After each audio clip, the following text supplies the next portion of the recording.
Hello, and thank you for joining us. This is No Soundbites Allowed, and I am your host, Michael Voss, Dragon of the Southern Tier. I'm happy to be here with you today. It's July 5th, the day after the National Day of Independence, the celebration of America as a great nation, as the most free nation in the world, the example of freedom and democracy worldwide. We are proud of our nation. With all of its lumps, with everything put together, the best nation in the world. And we were happy to be able to spend that time to celebrate this nation. Now, before we go further, we do want to mention that for 5 days, due to technical difficulties and some monetary issues, we were offline. We had no internet. And so we weren't able to keep up with everything that's going on.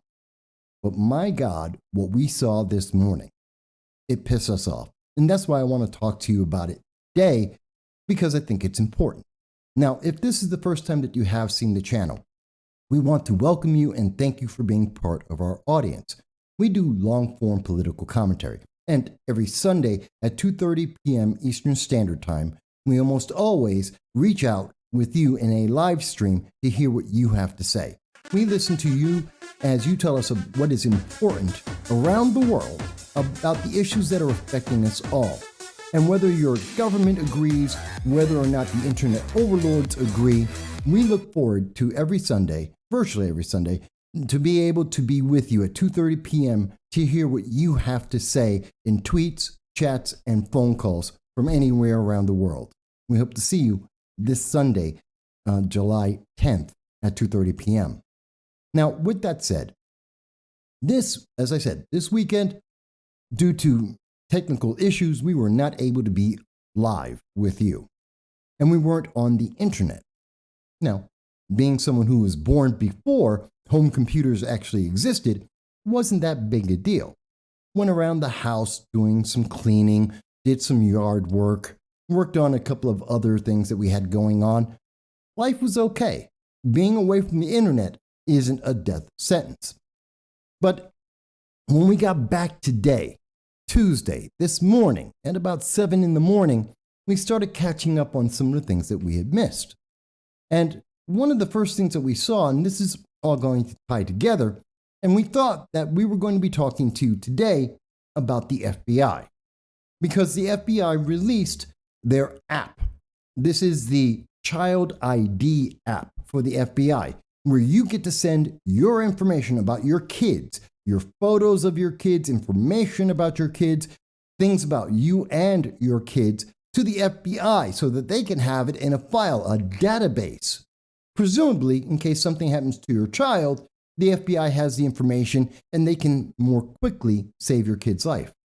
Now, I also want you to remember, this is the same exact FBI that in 2015 ignored the sexual abuse from Larry Nassar against U.S. gymnasts. This was a bad man doing very bad things. In fact, it was so bad and the negligence of the FBI was so massive that the FBI is being sued now for $1 billion because they did nothing. So that's an important issue. And we thought that would be the focus that we would talk about. And we'll do another video more in depth about that because I think it's really important for people to realize, don't give your information to the FBI. I'm sure we will get in trouble and get an audit from the IRS for having said this publicly. But what we did also notice is that everyone was talking about a mass shooting over the weekend. You've undoubtedly heard this by now, that there was a mass shooting in Highland Park, which is truly, truly sad. So many people died. So many people were injured because one freak of nature, one demonic being decided to take a rifle and try to kill innocent people. And we have long said on this program, and we will say it again, the root problem isn't the weapon that is used. We have seen these demonic, deranged criminals go out and use cars. They have made bombs. They have used handguns. They have used all manner of weapons and tools to commit these vile acts that we denounce in the strongest terms. And there have been individuals of many different parties and no party affiliation. They're deranged. So we're not going to focus on that, nor will we name this individual because they don't deserve to have their name ever spoken again, except maybe at the time of their sentencing for the death penalty, which we would hope they would receive. But we saw this news, and it was the Highland Park mayor mentioning that the firearm that was used, well, it was legally obtained. They don't know where the gun came from or how the shooter got the gun, but they know it was legal. To which we had to ask a very simple question. How in the world do you know that? If you know that the gun is legal, then you should know who owned the gun, whether it was stolen, whether it was purchased. You should know what's going on with that. But instead we heard, well, it's a legal firearm, but we don't know where it came from. We can't track it. That made no sense to me. And when I hear things like that, that makes me start to say, what's going on? This sounds like propaganda. This sounds like someone who is trying to create a scenario to distract the public. And I think that's exactly what happened. Because we have a lot of hypocrites in the media, in our politics, and in our society that want to pick and choose the way these stories are told to push a political narrative that doesn't help you. The agenda is not going to make you safe. It's not going to protect you. All it's going to do is enrage you. And they hope that when you are enraged, when you are emotional, you're not going to think about who you're voting for. You're going to vote based on your emotions. And you're going to support things like the Safer Communities Act and other bills like the red flag laws to be able to strip away your freedoms because someone says, well, I know you're upset, and guess what? We're going to do something. And that something is we're going to take away some of your freedoms, and that will make you safe. We have heard this over and over and over again. It has never resulted in safety. But when I say that this is something that we hear about Chicago, and there's a bunch of hypocrites about this, I want to be very clear what I'm talking about. If you look at Highland Park and its distance to Chicago, the single city, the single place in America that has every gun control regulation that has ever been mentioned by a Democrat or anyone against the Second Amendment. Everything is there. Every regulation, red flag laws, New York Safe Act, magazine, gun bans, everything. They've got it all. And yet, we see massive violence all the time. So much so that the news media doesn't even talk about it. No one blinks an eye when you say that there were shootings in Chicago again, that children were killed because of stray bullets again. It's just rampant. The black on black violence is astronomical compared to anywhere else in the nation, and it never gets spoken about. So when I heard it was Highland Park and I looked at it, Highland Park, Illinois, well, how far is that from Chicago?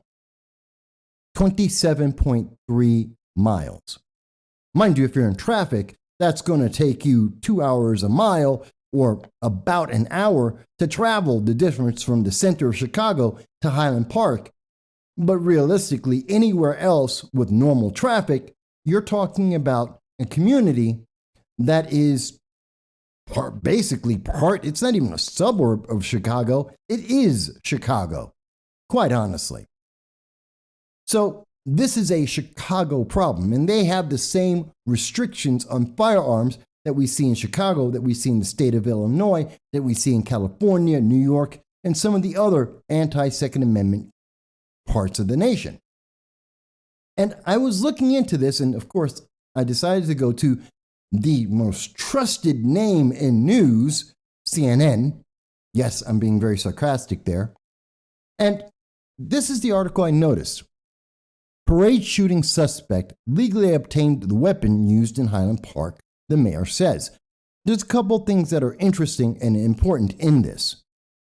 So the Highland Park mayor says that they understand that the weapon used by the alleged shooter on Monday's mass shooting was purchased legally. How do you know that?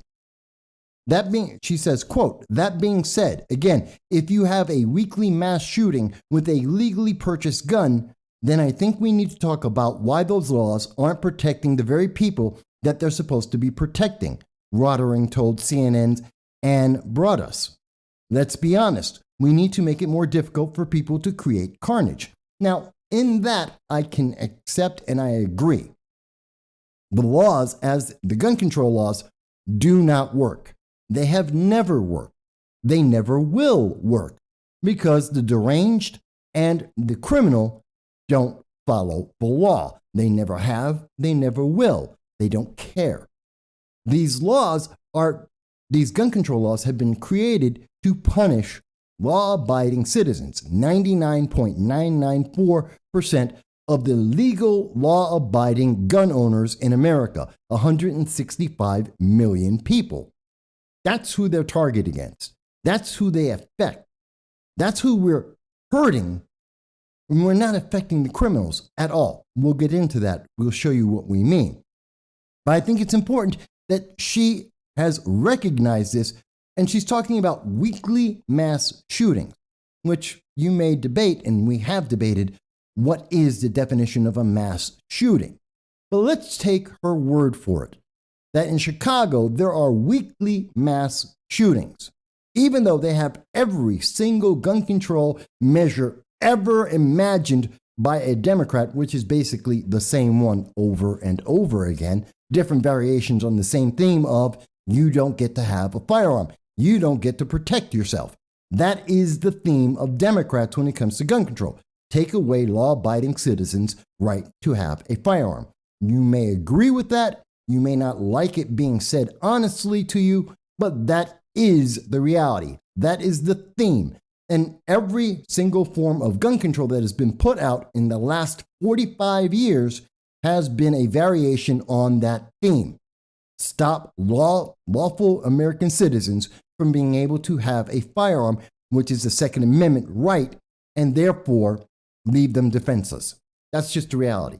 And she really recognizes here, and it takes this kind of horror to make her recognize all of this fluff, this propaganda, these empty promises from politicians on the right and on the left that have said they're going to protect you, that they're going to take care of you. It's not true. They don't. They can't.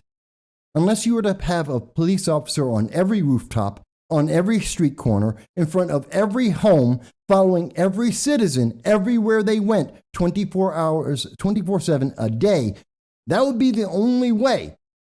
And that is realistically, logistically, emphatically not real. That's not possible. So I found that very interesting. And the fact that this mayor actually knew this criminal. They knew this person. Now, mind you, they said, well, we knew them back when the kid was in the Cub Scouts and don't really have a relationship with this shooter since that time. Maybe that's true. Maybe it's not. Don't know. I don't know how many people, how much they mix together in their communities.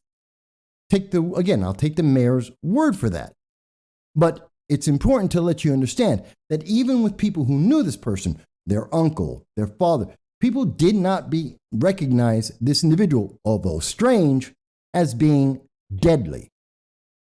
And that's one of the problems with all of these things, the red flag laws, all the gun registrations and licensing. You don't know. You can't tell. Very often, no matter what is out there, it's not going to be enough. And as we see from the FBI, sometimes even when you have the information and you know there's a problem, it's still not enough. That's why the Second Amendment allows you to protect yourself, your property, your family, and, of course, to protect your nation, your government.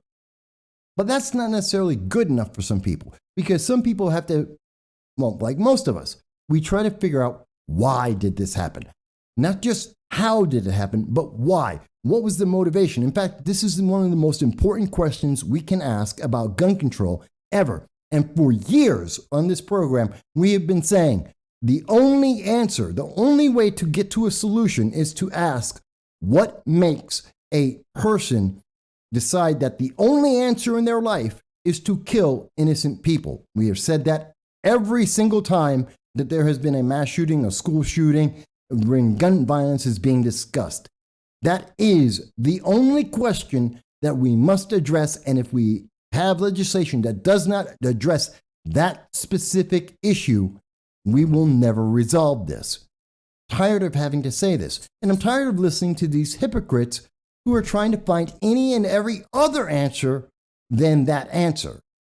In fact, this is the reason why we're even doing this video today. We saw this. And this message from Nathalie, a Democrat animal lover, kindness matters most of all. Well, here's her kindness. Who do you blame for the mass shooting that happened today at the 4th of July parade? This was yesterday, and I understand it may have been an emotional moment for Nathalie. But let's think about this. Who do you blame? There's only one person to blame for the shooting. And we have to be honest with that. And we have to think about that. Our answer was the shooter. You ask as if someone else could possibly be responsible. No one else made the decision to commit this demonic attack. So who else had the blame? There's no one else to blame. No one else is to blame. The shooter is the blame. The accountability is on the shooter.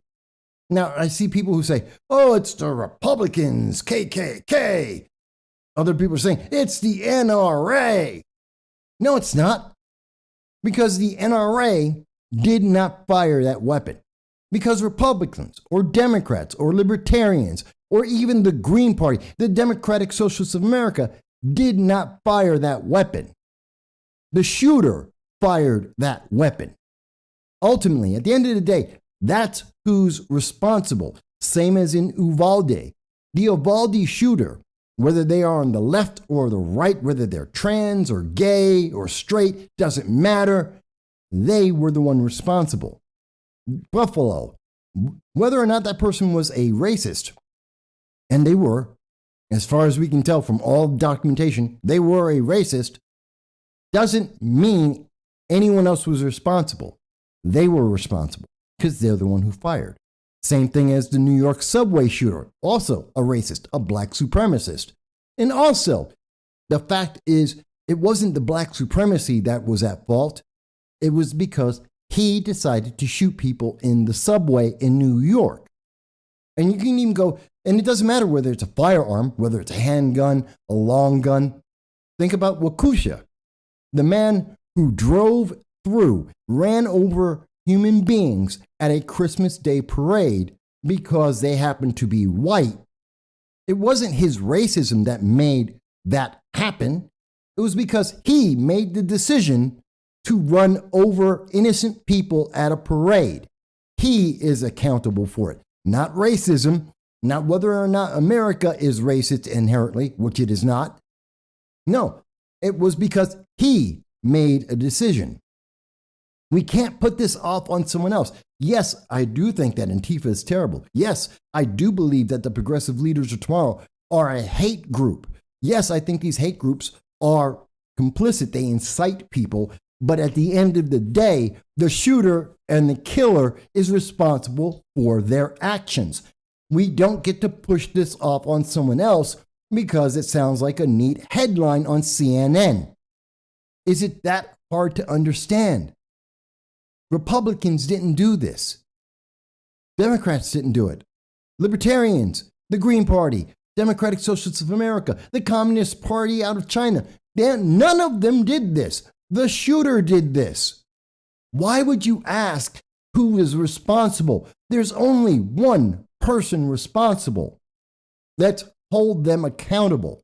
And I don't care what their upbringing was. I don't care if they were beat as a child every day. I don't care if they're abused. It doesn't matter. because none of that justifies killing innocent men and women and children. Doesn't justify it. I don't care what the background is. Could be a drug addict that's been abused all their life, sold as a sex slave, and it still does not justify it. I don't care what the horror story background you want to create may be or what is the reality. It doesn't change the reality.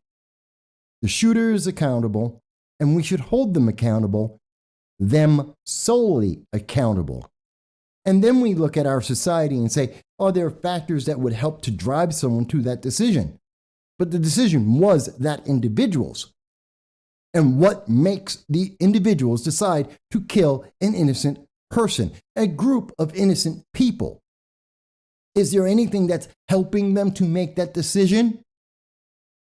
But the decision is still theirs, no one else. Let's remember that. Stop being hypocritical about this and stop telling me that if you pass one more law, that this crazed individual that made this decision is suddenly going to go, well, there's 22,002 laws on gun control. I'm going to listen this time. No, they didn't. And they're not going to. In fact, this is really crazy to me when I think about this because this is national news. Everyone is freaking out about this news. My God, it's Chicago. There was a mass shooting in Chicago. The mayor of Highland Park made it very clear. There's always a mass shooting in Chicago. Let's see. And this is coming from ABC News. ABC News. Chicago shooting, 71 people shot, 8 people killed in 4th of July weekend violence. There's always a mass shooting in Chicago. Let's see. As ABC News reports, the toll was lower than last year. 19 people were killed and more than 100 people were shot over the long 4th of July weekend. 100 people were shot. And in 2020, 79 people were shot, 15 fatally. In 2019, 68 people were shot, 5 of them fatally. We're talking about on average for the 4th of July that we're seeing an average of about 59 people shot and anywhere from about 5 to 10 to 15 people killed in the July 4th weekend alone. And I wish I could say that that's something strange and unusual for Chicago. But let's think about this. It was June 28th of 2021, 17. This is from, matter of fact, I'm going to update this. This is from Google. Just type in Chicago mass shooting. I want you to see how much of a hypocrisy there is here. So looking at this, there's mass shootings. May 19th, 2022, 9 people shot, 2 people fatally. It was June 28th, 2021. 17 people shot, 2 people fatally. June 3rd, 2022. Illinois, people are freaking out because people are getting shot in mass shootings. CBS News, May 20th, 2022. 9 people shot, 2 fatally. July 21st, 2020. Mass shooting at a funeral home. Let's see another. September 20th, 2013, mass shooting in Chicago caps a bloody week. How many stories do we need to go through? How many do we have to go through in Chicago? Week after week, month after month. It was just about a month and a half ago that there was a mass shooting. 2 teens went around shooting 17 people. This isn't new. This isn't a surprise. That's why the mayor of Highland Park, Illinois said this is a weekly occurrence in Chicago. But right now, the news media is acting as if this is shocking. This is brand new news. No one has ever imagined that in Chicago there's going to be mass shootings. Of course there is. Stop being a hypocrite. Stop acting as if this is brand new. It's never happened before. No one's ever discussed this. No, lots of people have discussed it. The major media and most of the major politicos, they don't mention it. They try to avoid it because it proves that every single form of gun control in the United States at this moment fails. That is just a fact. Look at the numbers from the FBI, Crime in the USA report every year. Look at New York State, the New York Gun-Involved Violence Elimination Report. Year after year, we have done studies on this over and over. We have written reports about this. Red flag laws, gun bans, magazine bans, it doesn't work because we're targeting legal, law-abiding citizens. In fact, the only thing we're doing is making it more dangerous for law-abiding citizens. We're making it more dangerous for women, for kids, for people trying to protect their families and their property. That's a fact. And we should address that fact. I'll give you an example of what I'm talking about. So we know now that the Supreme Court has decided that you have a right to carry a concealed carried weapon. That is part of your Second Amendment right that shall not be infringed. That states must provide you with a license to conceal carry unless there is a specific and serious reason why you don't get to exercise your right. It is an absolute right given to you by birth, not from the American government, not from a law professor, not from the Democratic Party or the UN. This is your right by birth, recognized by the United States government at its beginning, at its core. This is fundamental to our freedom in our nation, unlike any other nation in the world.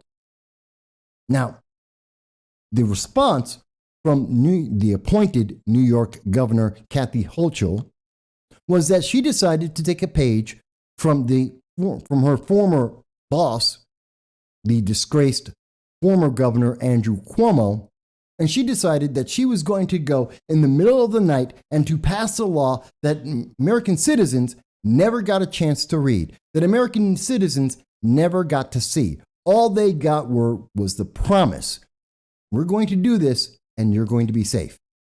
As we have shown previously, Kathy Hochul doesn't even have data to back up what she has said.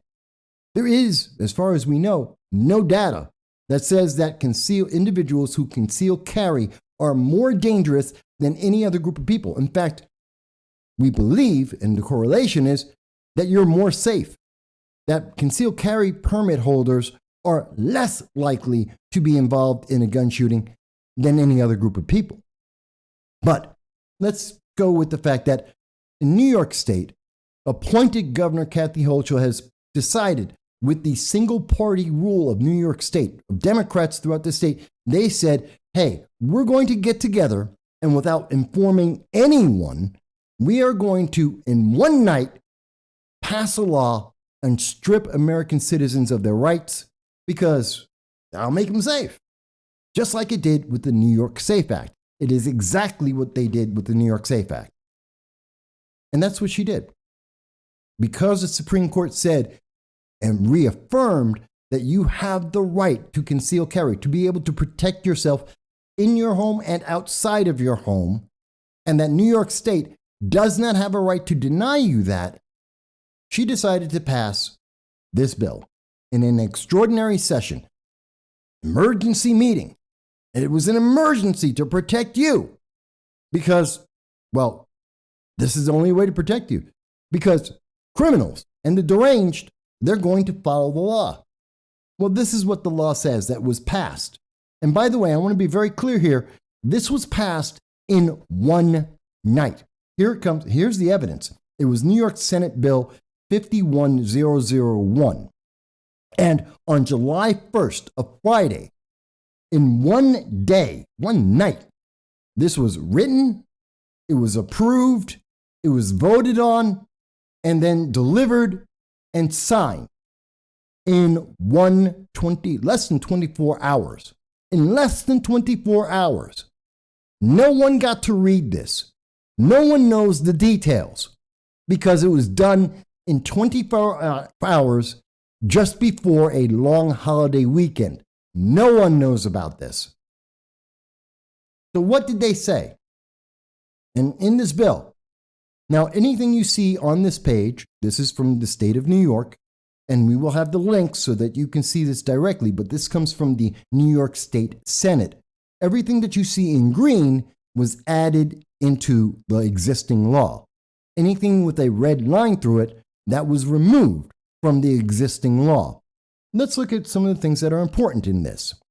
The first thing that we see here, for an individual to be able to get a license, since you must be 21 years of age or older. Okay. In addition, you must be of good moral character. Now, that's tricky because what does that actually mean? What is good moral character? Not being a drug dealer. Not being George Floyd, a violent repeat felon. That might be it. I think we can all agree with that. But then again, there's people who think George Floyd is a saint. They absolve him of his violence and of his criminality. So what is good moral character? Well, New York State decides we need to address that. And they add in, which for the purposes of this article shall mean having the essential character, temperament, and judgment necessary to be entrusted with a weapon and to use it only in a manner that does not endanger oneself or others.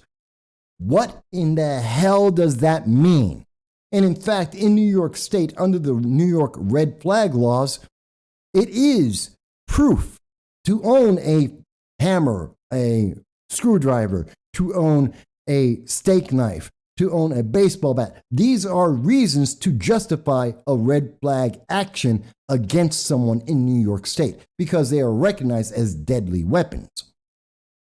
So if you have the right, if you have the temperament, if you have the judgment to be able to buy a baseball bat without question, without a license, to use a hammer or to buy a screwdriver without question, well, what about a firearm? No one cares about the others, but firearm, now that's special. And who gets to decide what's the essential character? In New York State, does that mean I have to be a progressive? Does that mean my temperament has to be that the government is inherently racist or sexist? That it's transphobic? Is that the essential temperament? Because that is the temperament of New York State politics. And many of the individuals working in New York State government are politically to the left. So does that mean that's okay? And what if someone, in looking at this, says, well, I don't think you have the right temperament because you're a conservative, you're a Republican, you're a libertarian, maybe even that you're a communist. What happens when you say communist? Oh, you're a communist, so you believe and support the movements of communists around the world. In Russia, they killed 100 million Russians because of the communist movement. In China, there was something around 80 to 120 million Chinese were killed by the Chinese Communist government. In every nation that has called itself socialist and moved into a communist movement, we have seen mass killings of the public. So if you believe in communism, do you have the right temperament? If you believe in socialism, do you have the right judgment to be able to own a firearm? Someone can make that argument. And New York State says that they can make that argument and make a decision about you. Going on, a little bit later, again, this is on page 2, that you are required to complete training. Now, here's another aspect of this that we have to ask. So you have to have training, 19 hours of training using a firearm. Okay, who's paying for that? How much is it going to cost? Can you afford that? Can you afford the time to go out and spend 19 hours to then go get a license that you may be denied to be able to conceal carry? Do you have that ability? Are you sure? Because you still might be a libertarian or a Republican or a conservative or just a moderate Democrat, and that's not the right temperament. Maybe you're a socialist, and that's not the right temperament.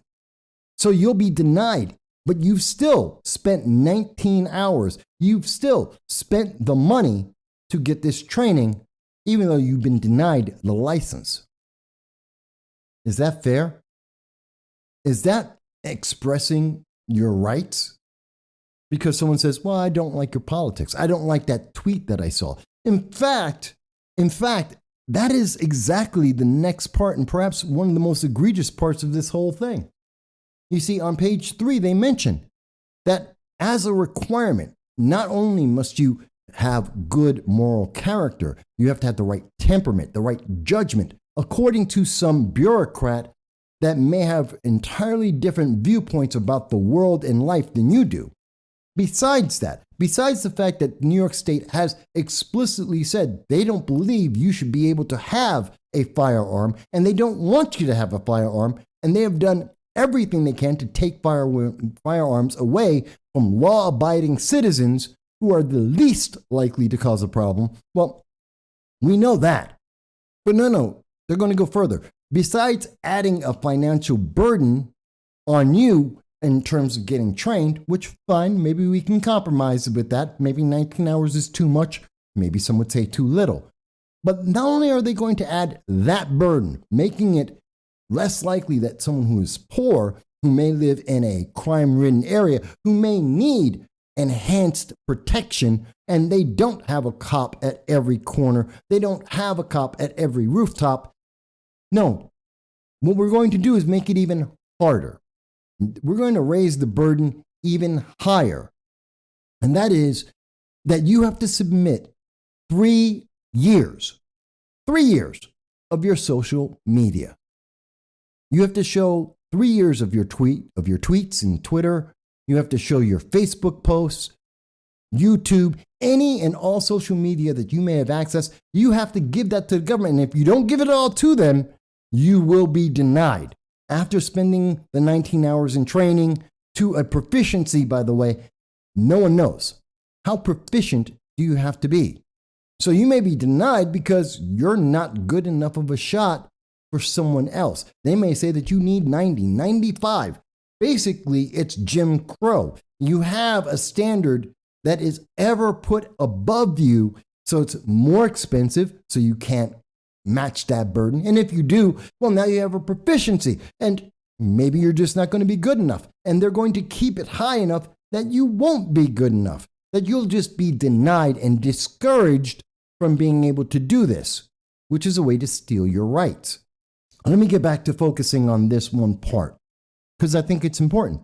They say that you have to give over 3 years of your data so that the government can look through what you have posted and make a decision about your character, your temperament, your judgment. And what if you said, well, appointed Governor Kathy Hochul sucks. I don't like that she fired 34,000 doctors. What if you said that Andrew Cuomo, he seems like a bad guy. Maybe because you've heard rumors of one of his 11 sexual assaults.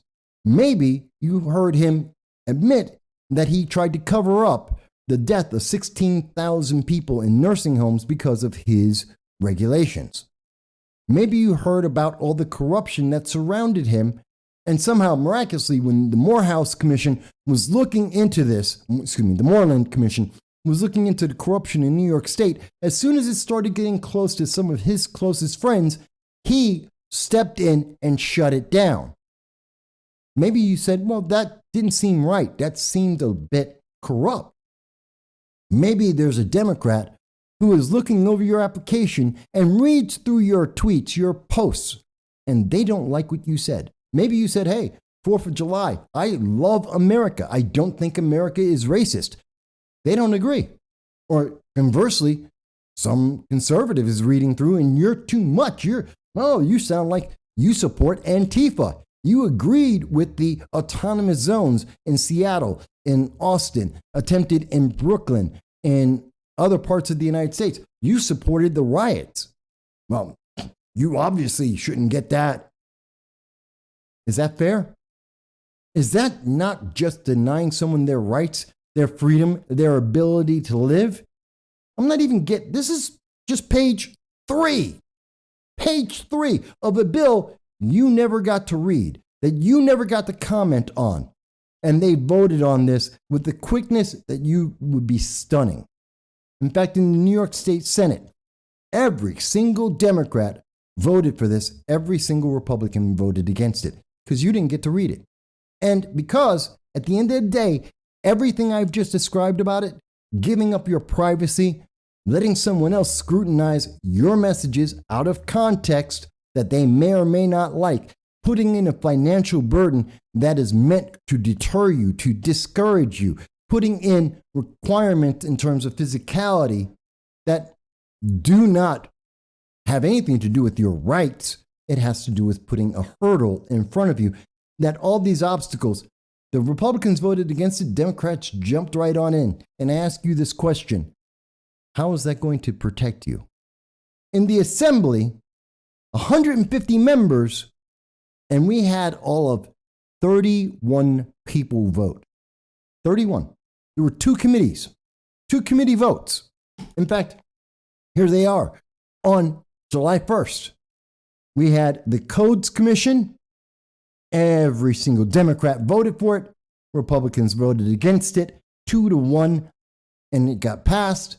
And then it went to the Rules Committee, more than 2-1 on Democrats versus Republicans, and every single Democrat voted for it, including Donna Lopardo, my assemblywoman of the 123rd District. She voted for this.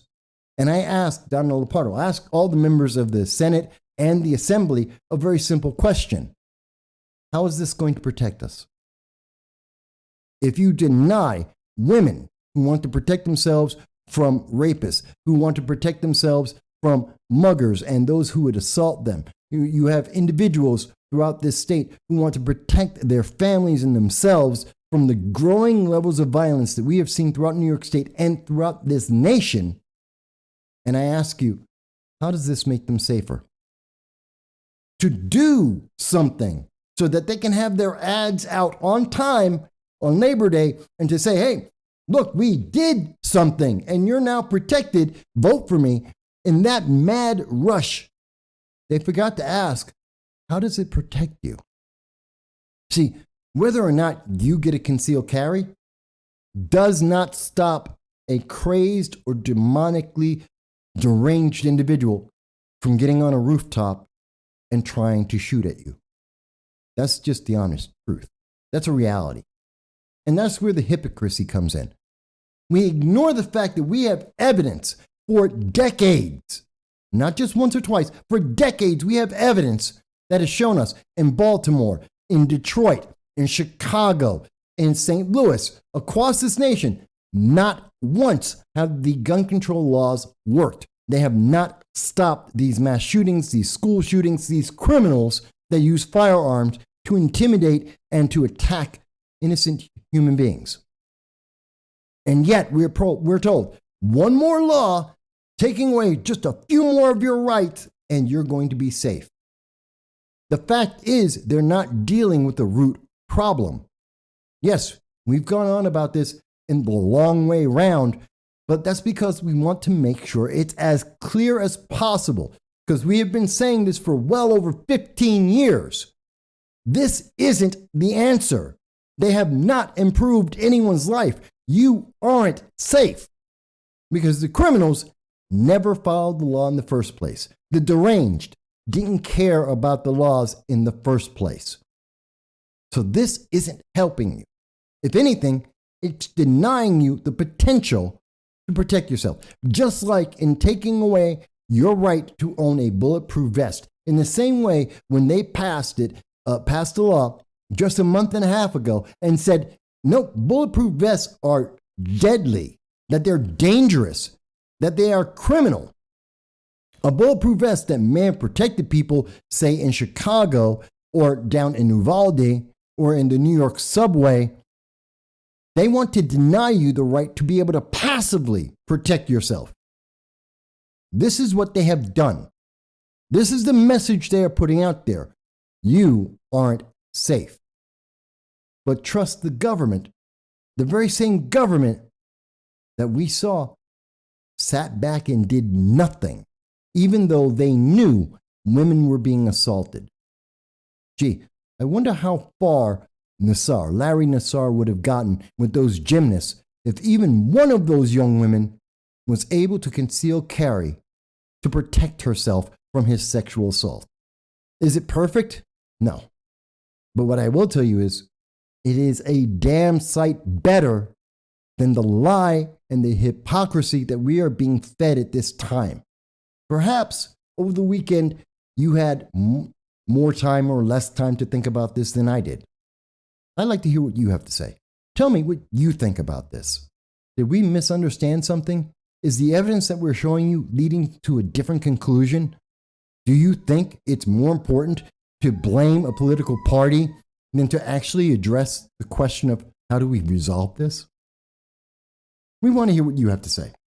We look forward to your comments, and we hope that you're going to be safe and you'll be well.